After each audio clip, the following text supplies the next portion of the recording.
성경에서 여호수아가 처음으로 등장하는 때는 이스라엘 백성들이 출애굽을 하고 난 뒤에 아말렉과 전투를 할 때입니다.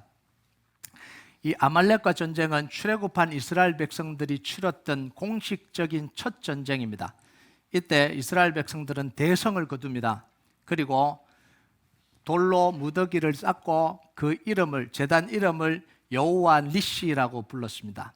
여호와는 나의 깃발이다, 이렇게 이름을 붙이고 뭐라고 이야기했냐면 하나님이 대대로 아말렉과 싸우실 것이다, 이렇게 이야기를 했어요. 이때 이 전쟁을 할 때 여호수아가 아니고 모세는 산꼭대기에서 손을 들고 기도했습니다. 모세의 손이 올라가면 이스라엘이 이겼고 모세의 손이 내려오면 이스라엘이 졌습니다. 그래서 지친 모세의 손을 아론과 훌이 붙들고 밤새도록 내려오지 않고 이 전쟁에서 이기게 한 거죠. 자, 그런데 이때 산 위가 아니라 산 아래의 전쟁터에서 전쟁을 지휘했던 지휘관이 누구냐면 여호수아예요. 이때부터 여호수아는 이스라엘 백성들이 치르는 모든 전쟁의 지휘관으로 참여합니다. 사령관이에요. 그러니까 40년 동안, 무려 40년 동안 모든 전쟁을 다 지휘했잖아요. 그러니까 여호수아는 전쟁의 잔뼈가 굵은 사령관이에요. 그리고 이 40년 동안 전쟁에서 한 번도 패한 적이 없습니다. 얼마나 대단한 사람이에요, 이 여호수아가요. 자, 여호수아가 앞으로 이제 가나안 땅을 점령해 나가는데 점령해 가는 모습을 보면 얼마나 지략이 뛰어난지가 확 드러나요. 여호수아는요, 힘이 있다고 그냥 가나안 땅을 확 밀어붙이지 않습니다. 허리를 쫙 치고 들어가요. 허리를 쫙 치고 들어가 두 동강 내버립니다. 그리고 남쪽을 먼저 점령하고 그 다음에 북쪽을 점령합니다. 왜냐하면 가나안 땅에 있는 7개 부족이 연합전선을 형성하지 못하도록 가운데를 딱 잘라서 차단시켜버린 거죠. 그래서 보급과 지원이 다 끊겨버린 거예요. 제1차 세계대전 때 영국군의 총사령관이었던 알렌비 장군이 여호수아가 했던 똑같은 작전을 가지고 똑같은 장소에서 팔레스타인을 점령합니다. 가나안 땅이죠. 그대로 점령해요. 그리고 6.25 때 우리가 가장 잘 아는 메가드 장군이 보여줬던 인천 상륙 작전이 이걸 모방해서 했던 작전입니다. 얼마나 뛰어난 작전이에요. 자, 이 여호수아가 이 작전을 수행하기 위해서 가장 반드시 점령해야 될 곳이 어디냐면 여리고성이었습니다. 왜냐하면 이 여리고성은요, 가나안 땅의 허리로 들어가는 관문이거든요. 이걸 못 넘으면 가나안 땅으로 들어갈 수가 없어요. 그래서 길갈에 베이스 캠프를 친 이 여호수아는 전쟁을 다 끝내고 조만간 대대적인 공격을 이 여리고성에 퍼부을 거라는 사실은 누구나 다 아는 사실이죠. 적들도 알고 이스라엘 백성들도 아는 거예요. 그래서 여리고성 사람들도 이걸 알기 때문에 문을 다 걸어 잠그고 방어 태세를 취했습니다. 1절을 보면요, 1절 같이 읽겠습니다. 시작. 이스라엘 자손들로 말미암아 여리고는 굳게 닫혔고 출입하는 자가 없더라. 이 전쟁의 기운이 느껴지세요? 두려움과 이 긴장으로 조용한데 무서운 전운이 지금 감돌고 있는 거죠. 자, 그런데 오늘 여호수아가 지시한 여리고성 함락 작전은 여호수아의 명성과는 전혀 어울리지 않는 겁니다. 보통은 성을 공격할 때는 이 투석기를 사용해서 성벽을 무너뜨리거나 아니면 그 옆에 토성을 더 높게 쌓아서 공격을 합니다. 이게 성을 공격하는 방식이잖아요. 그런데 여호수아가 내린 명령은 이겁니다. 6일 동안 성벽을 한 바퀴씩 돌아라. 7째 날에는 7바퀴 돌아라. 그리고 나팔을 크게 불면 모든 사람이 함성을 질러라. 그러면 여리고성이 무너질 것이다. 할렐루야. 아멘. 너무나 좋은 거죠. 너무나 좋은 거. 여러분, 지략이 뛰어나고 40년 동안 이 전쟁에 통달했던 여호수아가 내리는 명령치고는 너무 단순한 명령이잖아요. 근데 왜 이런 작전을 구사할까요? 5장 13절에서 15절까지 보면 그 내용이 나오잖아요. 여호수아가 이제 여리고성을 점령하려고 정탐을 갑니다. 어떤 작전으로 이 성을 무너뜨려야 될지 정탐을 가요. 그런데 그때에 칼을 들고 여호수아의 앞을 막아선 사람이 있었습니다. 당황한 여호수아가 이렇게 이야기합니다. 너는 내 편이냐 적이냐? 우리를 위하느냐 적을 위하느냐? 이렇게 이야기를 해요. 그때 그 사람이 뭐라고 대답해요? 아니다. 나는 여호와의 군대의 장관으로 이제 왔다. 이렇게 이야기를 해요. 자, 우리는 이 질문에 좀 주목할 필요가 있습니다. 여호수아가 던졌던 질문. 이게 뭐죠? 너는 내 편이냐 적 편이냐 이거거든요. 우리 사람들의 본능적인 겁니다. 늘 우리는 뭐냐면 편을 나눠요. 내 편이냐 네 편이냐. 나를 위하냐 다른 사람을 위하냐.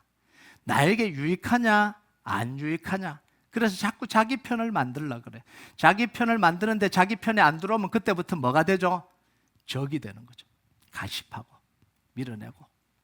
그래서 화이트 리스트를 만들고 블랙 리스트를 만들어서 자기의 세계를 구축해가는 게 이게 사람들의 본성이에요. 자, 이게 좀 더 지나치면 뭐냐면 하나님까지도 내 편을 만들려고 그래요. 기도하면서 이렇게 이야기합니다. 하나님은 내 편입니까? 저 권사님 편입니까? 하나님 내 편입니까? 목사님 편입니까? 지금 당장 결정하시라고요. 열심히 기도합니다. 그걸 가지고 하나님 제가 억울하고 답답하고 힘들어서 이렇게 하는데 어떻게 내 편을 안 들어줄 수 있습니까? 근데 보니까 내 원수들은 너무 잘 지내고 있거든요. 그럼 어떻게 하죠? 그 다음 반응이 하나님한테 삐져버려요. 하나님 떠나버립니다. 하나님도 내 편일 때만 유효한 거예요. 여러분 이게 뭐냐면 지극히 자기 중심적인 신앙입니다. 지극히 자기 욕구 중심적인 신앙입니다. 그러니까 기도하면서도 뭐냐면 욕구 중심. 기도하면서도 자기가 원하는 걸 꽉 붙들고 하나도 놓지 않는 거예요. 이렇게 열심히 기도하면 어떻게 되겠습니까? 새벽에도 기도하고 금요일 날도 기도하고 열심히 기도하면 어떻게 되겠어요? 하나님의 축복이 막 쏟아질 것 같죠? 종교적인 괴물이 탄생이 됩니다. 괴물이 돼버려요. 괴물이. 근데 예수 이름 부르잖아요. 하나님 이름 부르잖아요. 새벽기도 매일 참석하잖아요. 금요일 와서 주야 하고 찬양 막 크게 부르는데 모습은 종교적인 괴물이에요. 왜냐하면 자기 중심적으로 신앙생활하니까. 이게 어디서 나타났냐면 사사기에 그대로 나타났습니다.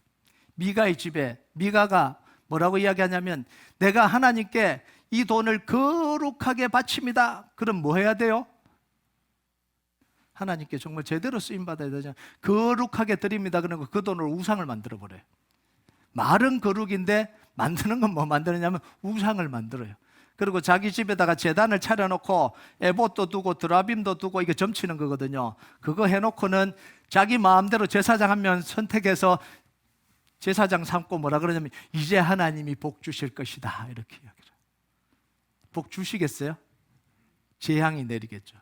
이게 지금 어떻게 보면 현대를 살아가는 우리의 모습과 많이 닮아 있는 거죠. 자기 중심적으로. 여호수아의 질문에 칼을 든 사람이 대답을 합니다. 아니다. 나는 여호와의 군대 장관으로 이제 왔느니라. 이 군대 장관의 대답은 완전히 다르잖아요. 네 편이냐 내 편이냐 이러면 네 편이냐 내 편이냐 대답을 해야 되는데 뭐라고 이야기해요? 네 편도 아니고 내 편도 아니라는 거예요. 하나님은 내 편이겠어요? 우리 편이겠어요? 저 사람 편이겠어요? 하나님은 편 드실 이유가 없는 거예요. 목사 편 드실 이유도 없고 성도 편 들 이유도 없고 권사 편 들 이유도 없고 집사님 편 들 이유도 없는 거예요. 하나님은 편 들어주시는 분이 아니에요. 뭐라고 이야기해요? 나는 여호와의 군대 장관으로 지휘를 하러 왔지 편들러 온 게 아니라는 거예요.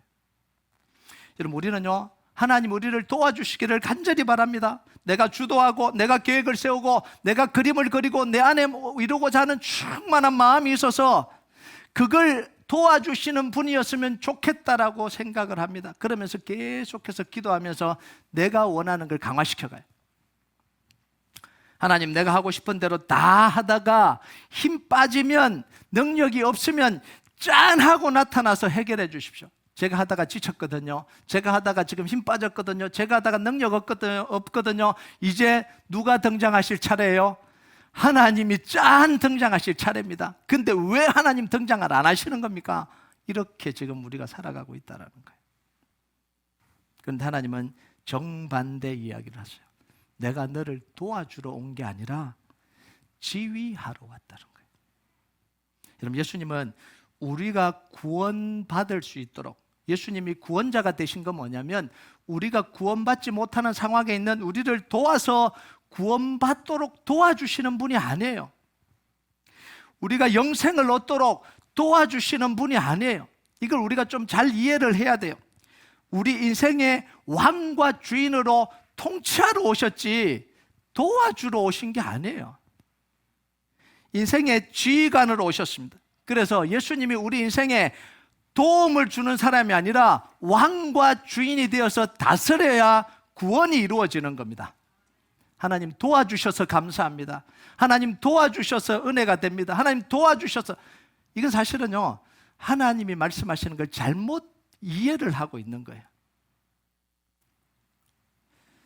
제가 목회를 하면서요, 제일 마음에 아픈 게 뭐냐면, 목사님 제가 목회를 도와드릴게요. 제가 목사님 목회를 도와드리러 왔습니다. 이 말을 들으면 제가 마음이 너무 아파요. 감사한데, 마음은 감사한데, 근데 제가 듣고 싶은 말은 뭐냐면, 하나님, 목사님 열심히 신앙생활 하려고 왔어요. 내가 하나님 만나려고 왔어요. 내가 정말 하나님의 사랑을 알려고 왔어요. 내가 구원받으려고 왔어요. 이게 정상적인 반응이에요. 돕기를 포기하지는 마시기 바랍니다. 그렇다고 목사님 도움이 필요 없구나 그런 의미는 아니에요. 그런 의미는 아니고요. 그래서 하나님 우리의 도움이시다, 피난처시다, 우리의 피할 바위시다, 이때는 도와주시는 게 아니라 지휘관으로 우리를 다스리시겠다라는 거예요.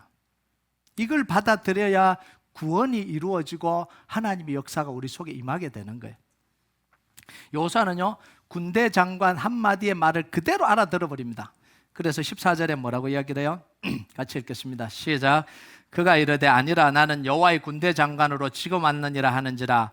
여호수아가 얼굴을 따게 되고 엎드려 절하고 그에게 이르되 내 주여 종에게 무슨 말씀을 하려 하시나이까. 말이 떨어지기가 무섭게 그대로 엎드립니다. 내 주여 종에게 무슨 말씀을 하시렵니까?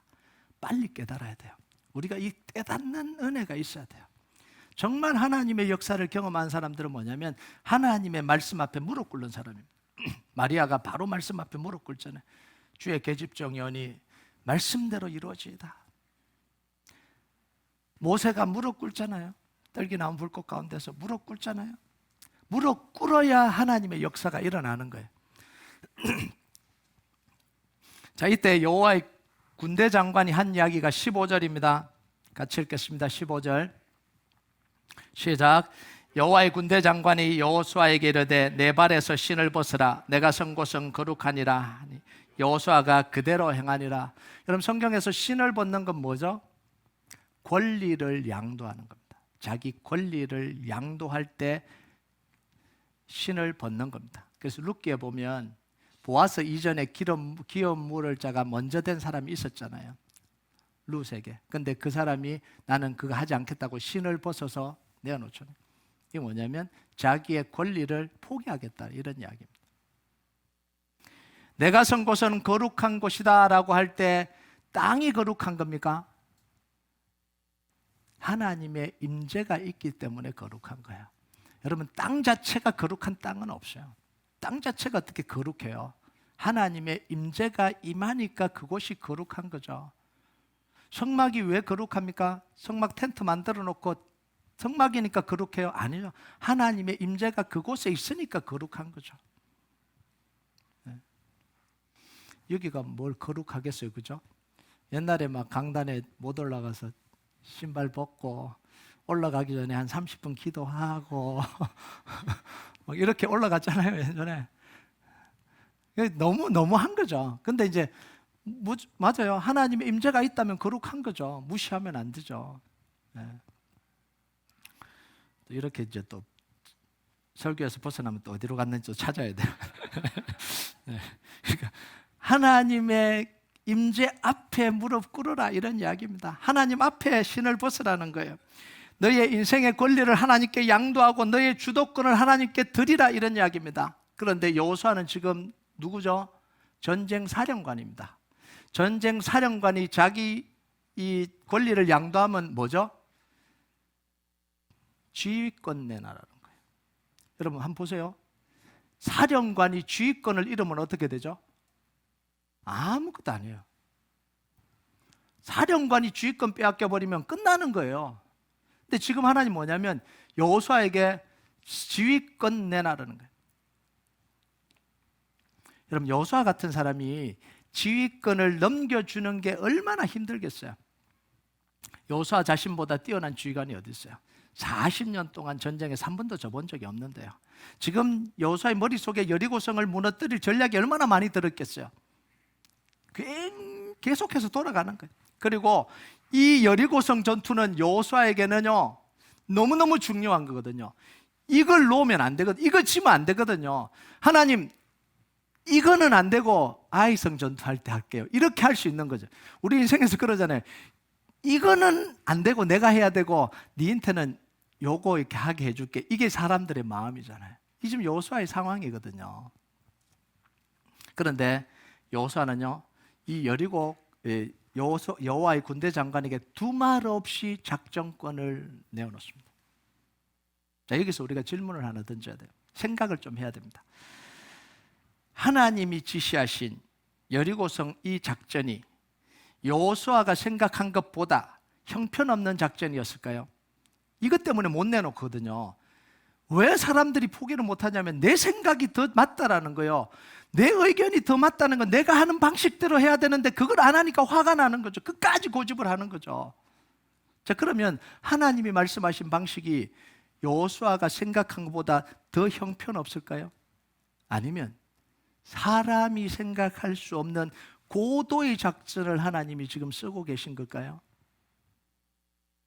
자, 그래서 우리가 이스라엘 백성들이 여리고를 도는 장면을 좀 자세하게 살펴볼 필요가 있어요. 그림을 그리면서. 자, 여리고성을 돌았던 사람들은 일반 백성일까요? 군사들일까요? 일반 백성들과 군사들이 함께 돌았을까요? 아니면 백성들만 돌았을까요? 아니면 군사들만 돌았을까요? 누군가 그 이야기를 하더라고요. 목사님이 퀴즈를 냈는데 못 맞힌 이유가 있습니다. 사지선다형을 주셔야 되는데 2개밖에 예를 안 들어서 못 맞췄다고 그래요. 제가 4개를 줬어요.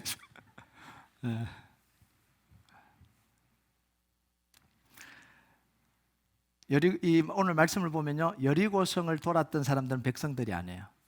백성들은 한 사람도 안 돌았습니다. 일반 백성들은 안 돌았어요. 모두 다 무장한 군인들이 돌았습니다. 자, 대형을 보면 제일 앞서서 당장이라도 지금 공격을 할 수 있는 무장한 군인들을 내보냈습니다. 아마 루벤, 므낫세 절반 지파, 갓 지파였을 거예요. 아마 선봉대로 섰던 한 4만 명이 앞으로 나갔겠죠. 그리고 그 뒤를 7명의 제사장이 양강나팔을 잡고 불면서 갑니다. 그 다음에 또 언약궤를 맨 제사장이 그 뒤를 뒤따릅니다.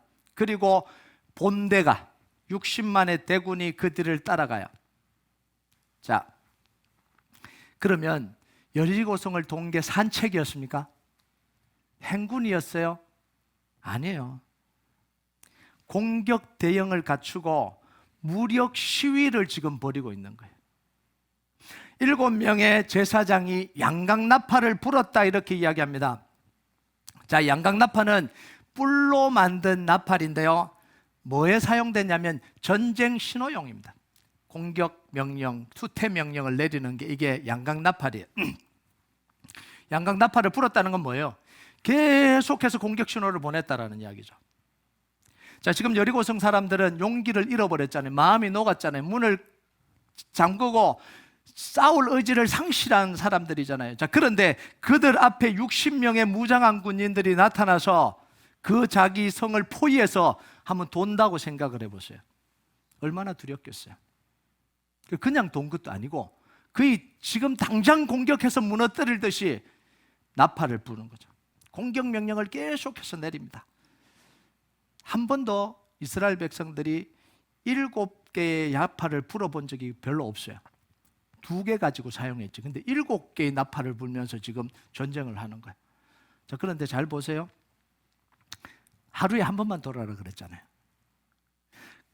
막 공격할 듯이 막 공격하고 공격할 줄 알았는데 집에 가버려요. 자, 둘째 날 또 막 공격할 듯이 막 하다가 집에 가버려요. 그러면 성 안에 있는 사람들은 마음이 어떨까요? 네? 편안합니까?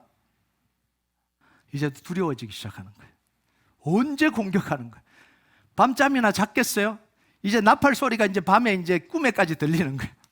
잠도 못 자도 밤에 올지 어떻게 알아요? 이 완전히 공포심이 계속해서 누적되는 거죠. 그리고 마지막 날에 몇 번 돌았다고요? 7번 돌았다고 한번 생각해봐요. 거의 초죽음이죠. 7번, 7나팔을 불고 막 최고조의 공포심이 달할 때에 뭐라고 해요? 외치라, 이렇게 함성을 지르면서 외치고 공격하라는 거예요. 그러니까 하나님이 성을 무너뜨리고 그 이스라엘 백성들이 들어가서 완전히 장악해버린 거죠. 자, 여기서 우리가 봐야 될 게 있어요. 보통 성을 공격하면 무혈 입성이 불가능합니다. 보통은 아군의 전력의 3분의 1은 상실하게 돼요. 그럼 나중에 이제 아이성 전투할 때 보면 공성하는 게 굉장히 어려워요. 성을 점령하는 굉장히 어려운 전쟁이에요. 보통은 3분의 1 정도 아군 전력의 손실을 입게 돼요. 이게 아무리 이겨도 그렇습니다. 아무리 잘해도 그래요. 그런데 하나님이 기가 막힌 전술로 이스라엘 군대를 여리고성에 뭐한 거예요? 무혈 입성시킨 겁니다. 이것보다 뛰어난 전술이 어디 있어요? 하나님의 계획은 우리 생각에 비합리적으로 보이는 이유가 있습니다. 우리가 생각할 수 있는 그 이상을 생각하시기 때문에 그래요. 그래서 우리 머리는 도저히 생각할 수 없는 걸 하나님은 생각하고 계시는 거예요. 그래서 내 생각은 너희 생각과 다르고 내 생각은 너희 생각보다 높다라는 거예요. 그리고 하나님 뭐 했어요? 우리보다 앞서가시고 미리 가셔서 준비하시는 거예요. 이 말은 뭐 말이냐? 미리 보고 계신다는 거예요. 이게 뭐냐면 우리가 하나님의 약속을 믿고 따라갈 수 있는 이유입니다. 하나님 미리 보고 계시는 분이잖아요. 홍해를 건너게 하시고 광야를 지나가게 하시고 요단강을 건너가게 한 사건은 우리 생각을 뛰어넘는 방법으로 하나님이 역사하셨습니다. 이 과정을 거치면서 이스라엘 백성들이 뭘 알게 되냐면 하나님을 알게 돼요. 하나님의 일하심을 알게 됩니다. 여호수아는 특별히 전쟁을 40년 동안 치렀기 때문에 하나님이 어떻게 전쟁하실지를 알아요. 그러니까 요단강에서도 순종하고 여리고 앞에서도 순종할 수 있었던 이유가 뭐겠어요? 하나님을 아는 거예요. 그러니까 여호수아는 이 모든 과정을 통해서 하나님을 아는 단계로 들어간 거예요. 하나님의 마음을 읽어내는 단계로 들어간 거예요. 그래서 좀 무리해 보이는 말씀을 하셔도 뭐요?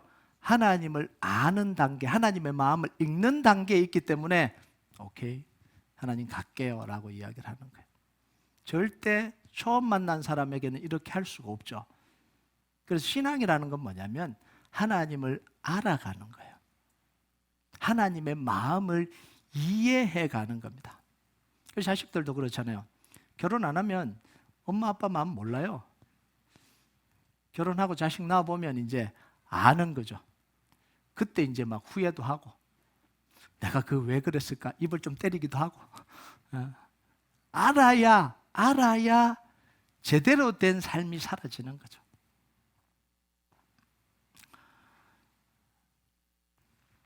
여러분, 하나님 명령하실 때 반드시 뭘 하시냐면 약속을 함께 주십니다.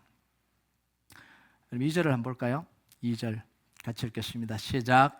여호와께서 여호수아에게 이르시되 보라 내가 여리고와 그 왕과 용사들을 내 손에 넘겨 주었으니. 자, 하나님이 여호수아에게 이미 뭐라고요? 여리고성 주겠다라고 한 거예요. 그러니까 방법은 뭐 하나님이 결정하시면 돼요. 이미 약속을 하셨기 때문에. 만약 하나님이 약속을 안 주고 점령해라 그러면 불평도 해야죠, 불만도 해야죠, 이게 안 된다라고 이야기를 해야죠. 그런데 하나님이 이미 뭐라고 이야기하세요?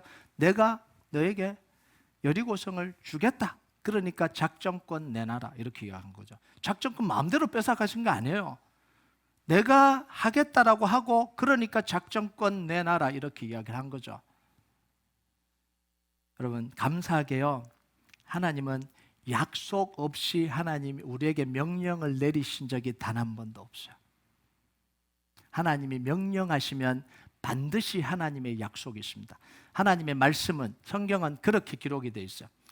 명령이 기록되면 반드시 하나님이 약속의 말씀이 기록이 되어 있습니다. 앞뒤를 잘 봐야 돼요. 그래서 왜 이걸 순종해야 되는지 하나님은 약속을 통해서 하나님이 알려주시는 거죠. 그래서 우리가 신앙생활 할 때 뭘 해야 되냐면 하나님의 약속을 말씀을 믿고 말씀을 지킬 때 하나님의 약속이 이루어지는 걸 경험해야 됩니다.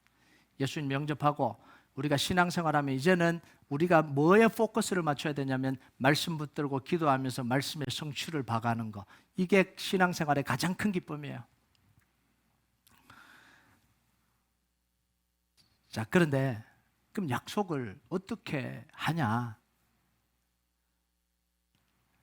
보통 이제 이렇게 생각하는 분들이 있어요. 내가 열심히 기도하고 하나님께 약속을 막 주는 사람이 있어요. 약속을 받는 게 아니라 하나님 이거 해주시면 제가 이렇게 할게요. 제가 이렇게만 해주시면 제가 제 인생을 이렇게 할게요. 약속이 된 거예요, 안 된 거예요? 안 된 거죠. 하나님이 약속을 안 했잖아요. 내가 일방적으로 말한 거지 하나님이 오케이 안 했잖아요. 근데 그게 약속인 줄 알아요. 하나님 제가 이렇게 고백했잖아요. 이렇게 했잖아요. 약속을 갖다 막 밀어붙이는 거죠. 막 밀어붙여갖고 근데 하나님은 약속하신 적이 없어요. 그래서 약속을 하는 게 아니라 아무리 우리가 약속해도 소용이 있어요, 없어요? 없어요. 우리는 약속을 지킬 수 없는 존재거든요. 그러니까 우리 약속은 아무런 소용이 없어요. 하나님이 주신 약속의 말씀을 받아야 됩니다.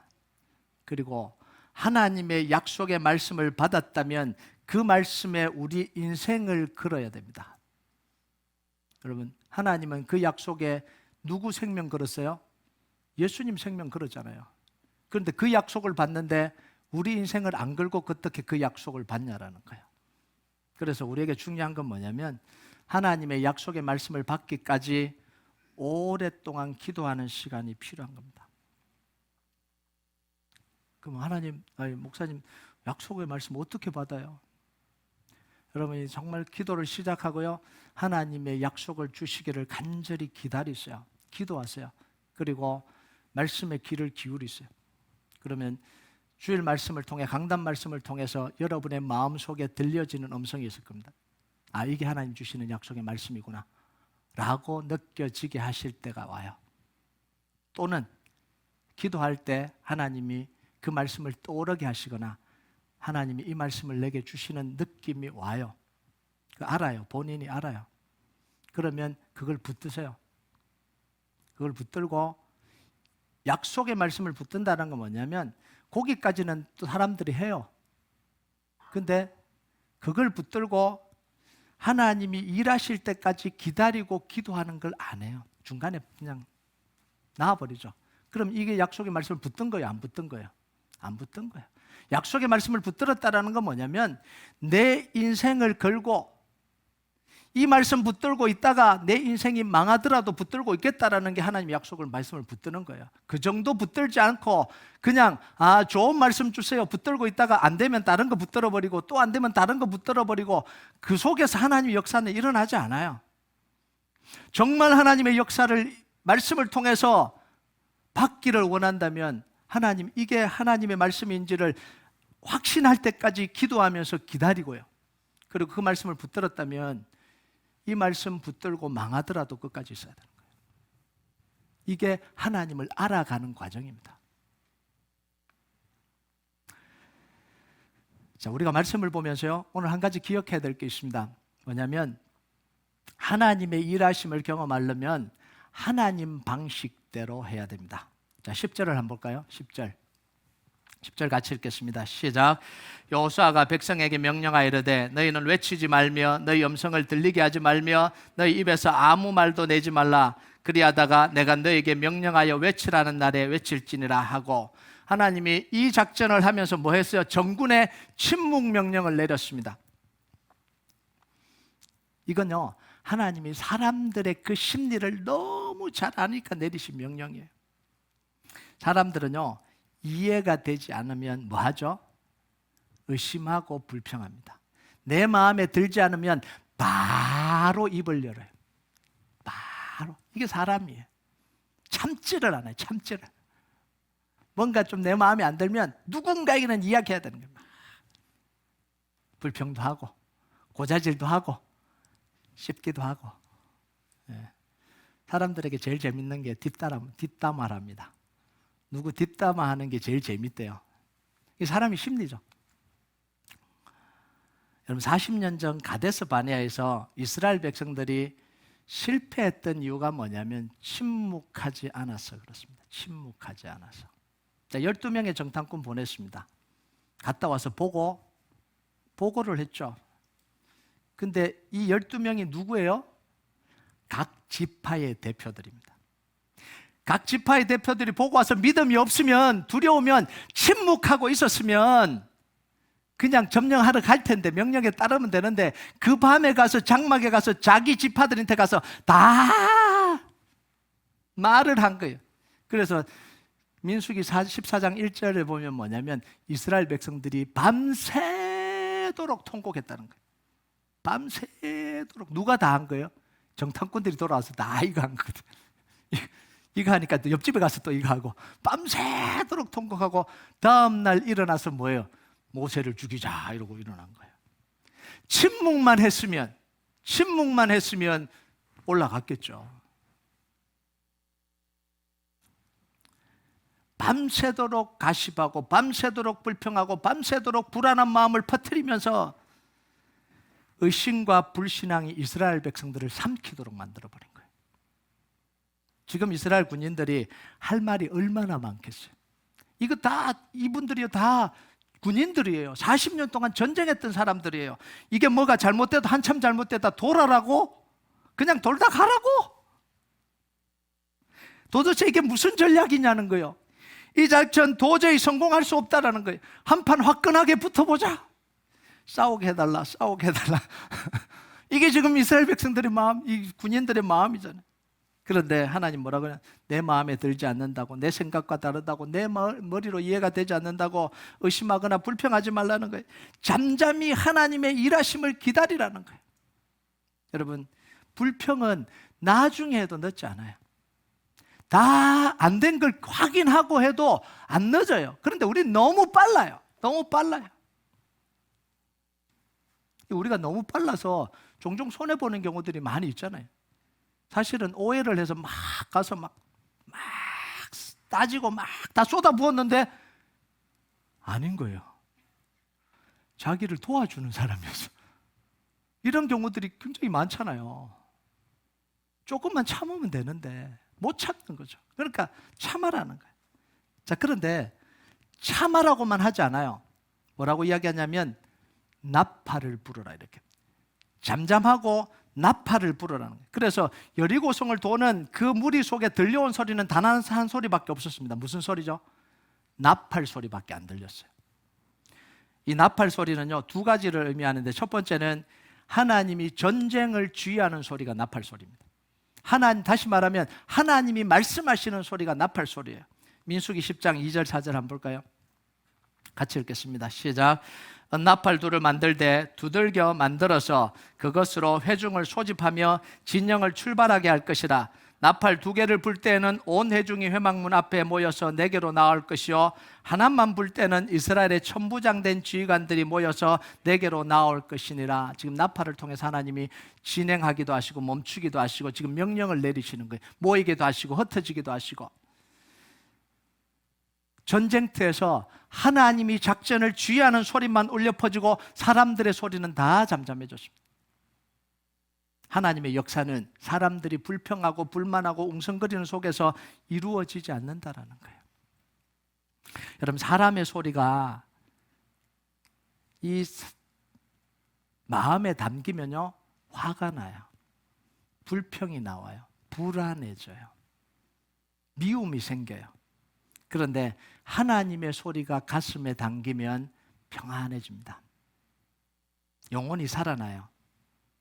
그래서 우리가 사람들의 소리에 귀를 막고 하나님 소리에 귀를 기울이면 다시 은혜를 누릴 수 있어요. 다시 회복이 될 수 있습니다. 두려울수록, 힘들수록 사람 찾아다니지 마세요. 사람 찾아다니면 다 뭐예요? 사람 소리 들려주거든요. 미워하게 하고 불안하게 하고 포기하게 하는 게 계속해서 들려요. 힘들 때마다 사람 소리에, 세상 소리에 귀를 닫고 하나님 말씀에 귀를 기울여야 됩니다. 그래서 예배가 너무 중요한 거예요. 힘들 때, 어려울 때, 낙심될 때 가장 중요한 게 뭐냐면 하나님의 말씀이 귀에 들어가야 되는 거예요. 근데 사단은 딱 요걸 막거든요. 힘들 때 못 나오게 하잖아요. 기도 못 나오고, 예배 못 나오고, 삐지게 하고, 낙심하게 하고. 왜냐하면 말씀 들으면 살아나기 때문에 그래요. 이게 말씀의 능력이에요. 두 번째요, 나팔 소리는 하나님을 향한 우리의 기도예요. 이게 나팔 소리입니다. 민수기 10장 9절 한번 볼까요? 민수기 10장 9절 같이 읽겠습니다. 시작. 또 너희 땅에서 너희가 자기를 압박하는 대적을 치러 나갈 때는 나팔을 크게 불지니 그리하면 너희 하나님 여호와가 너희를 기억하고 너희를 너희의 대적에게서 구원하시리라. 이게 뭐예요? 나팔 불고 나가는 건 뭐냐? 하나님 전쟁합니다, 도와주세요. 이 소리라는 거예요. 하나님 우리가 대적을 향해 나아갑니다, 도와주세요. 이게 나팔 소리라는 거예요. 불평과 불신앙의 소리가 잠잠해지고 하나님을 향한 기도 소리가 울려 퍼질 때 하나님의 역사가 일어나는 거죠. 그래서 교회에서 울려 퍼져야 될 소리는 무슨 소리밖에 없어요? 기도 소리밖에 없는 거예요. 불평하는 소리가 아니라 기도 소리. 어려울 때마다 내 소리를 줄이고 기도 소리를 내라는 거예요. 고통스러울 때마다, 억울할 때마다 불평하는, 이 불평이 나올 때마다 불평하는 소리, 부정적인 소리, 절망하는 소리 내지 말고 무슨 소리 내라고요? 기도 소리 내라는 거예요. 여러분, 전쟁에 나가서 두려우면 두려울수록 더 크게 소리 질러. 하나님 도와주세요. 우리 인생의 문제가 더 심각하게 찾아오면 찾아올수록 우리는 뭘 소리를 질러야 돼요? 하나님을 향해서 소리를 쳐야 되는, 그게 기도예요. 그게 부르짖는 기도예요.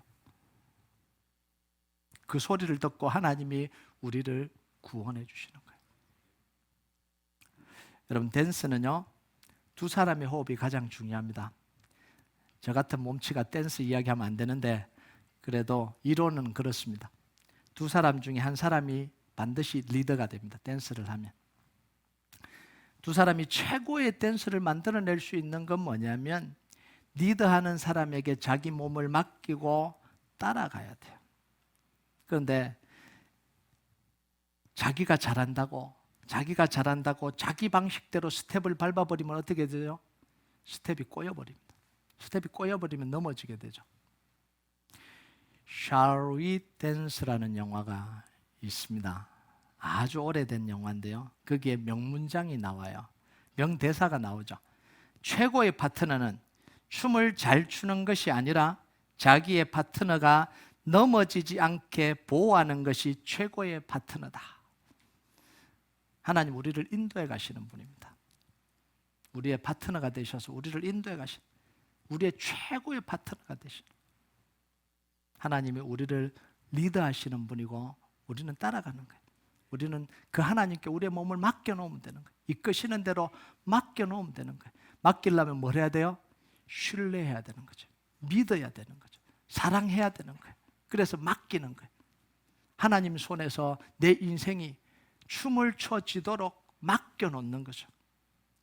나를 리드하고 주의하시도록 리더권을 드리고 지휘권을 내어드리고 하나님 앞에 따라가는 거예요. 그때 우리 인생은요, 우리의 계획대로 펼쳐지는 게 아니라 하나님이 계획하신 대로 펼쳐지는 놀라운 삶을 살아가는 거예요. 그 인생이 여러분의 인생이 되시길 주님의 이름으로 축복합니다. 우리 같이 찬양하도록 하겠습니다. 이 찬양 하나님 앞에 같이 올려드립시다. 주님 말씀하시면 내가 나아가리다. 주님 뜻이 아니면 내가 멈춰서리다.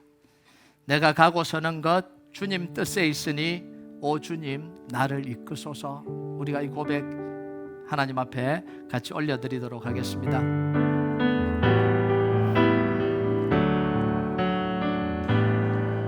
주님 말씀하시면 내가 나아가리라. 주님 뜻이 아니면 내가 멈춰서리다. 나의 가고 서는 것 주님 뜻에 있으니 오 주님 나를 이끄소서. 주님 말씀하시면 내가 나아가리다. 주님 말씀하시면 내가 나아가리다. 나가리라. 주님 뜻이 아니면 내가 멈춰서리라. 나의 가고 서는 곳 주님 뜻에 있으니 오 주님 나를 이끄소서. 뜻하신 그곳에 나 있기 원합니다.